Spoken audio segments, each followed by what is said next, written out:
दलित, OBC, ब्राह्मण और क्षत्रिय समझते हैं मोदी 3.0 मंत्रिमंडल में यूपी का जातीय समीकरण। नमस्कार, मैं हूं शिवांगी और आप देख रहे हैं सुपरफास्ट न्यूज।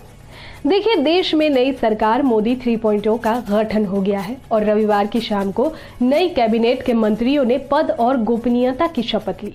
यूपी में लोकसभा चुनाव में खराब प्रदर्शन के बाद भी प्रधानमंत्री नरेंद्र मोदी ने यूपी के कई शहरों को कैबिनेट में शामिल कर राज्य में जातीय समीकरण और क्षेत्रीय संतुलन को साधने की कोशिश की है। पीएम मोदी समेत उत्तर प्रदेश से कई लोगों को केंद्र सरकार में मंत्री बनाया गया है। यूपी में ओबीसी, दलित, जाट, क्षत्रिय और ब्राह्मण चेहरों को मंत्रिमंडल में जगह दी गई है। बता दें कि बीजेपी ने यूपी में इस बार महज 33 सीटों पर जीत की है, जबकि एनडीए को भी सिर्फ 36 सीटें ही मिली। चाहे अवध क्षेत्र हो या फिर ब्रज, रुहेलखंड, विंध्य, पूर्वांचल या पश्चिमी यूपी, हर क्षेत्र के नेताओं को मोदी कैबिनेट में प्रतिनिधित्व दिया गया है। सबसे पहले बात करते हैं पश्चिमी यूपी की, जहां जाट बिरादरी से और किसानों को साधने के लिए जयंत चौधरी को मंत्रिमंडल में शामिल किया गया है। वो राज्यसभा सांसद है। संजीव बालियान के मुजफ्फरनगर से चुनाव हारने के बाद बीजेपी के ओबीसी चेहरा बीएल वर्मा को भी सरकार में मंत्री पद दिया गया है। वो लोध जाति से आते हैं और दूसरी बार मोदी की कैबिनेट में मंत्री बने हैं।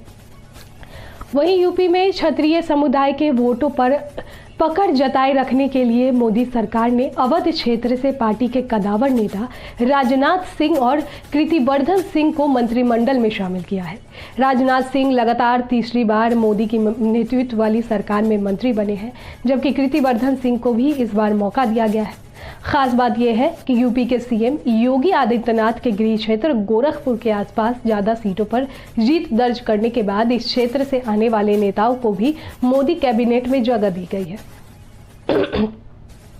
गोरख क्षेत्र में पंकज चौधरी को एक बार फिर मोदी मंत्री बनाया गया है, जो महाराजगंज सीट से चुनाव जीतने में कामयाब रहे थे। वो कुर्मी जाति के हैं। इसके अलावा बांसगांव रिजर्व सीट से चुनाव जीते कमलेश पासवान को भी केंद्र में जगह दी गई है।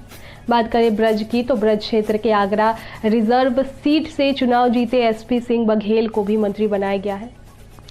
वो धनगर जाति से आते हैं। ये दोनों ही ऐसे चेहरे हैं जो दलित समुदाय से आते हैं। कमलेश पासवान जाति का प्रतिनिधित्व करते हैं और पहली बार मोदी सरकार में मंत्री बने हैं।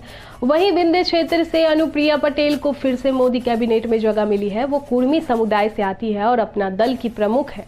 वो पहले भी मोदी सरकार में मंत्री रह चुकी है। वहीं यूपी से राज्यसभा सांसद हरदीप सिंह पुरी को भी फिर से कैबिनेट में शामिल किया गया है। वो सिख समुदाय से आते हैं। यूपी में विधानसभा चुनाव 2027 में होने हैं, लेकिन मोदी सरकार ने कैबिनेट के परफॉर्मेंस में यूपी की अगरी जाति का भी ख्याल रखा है।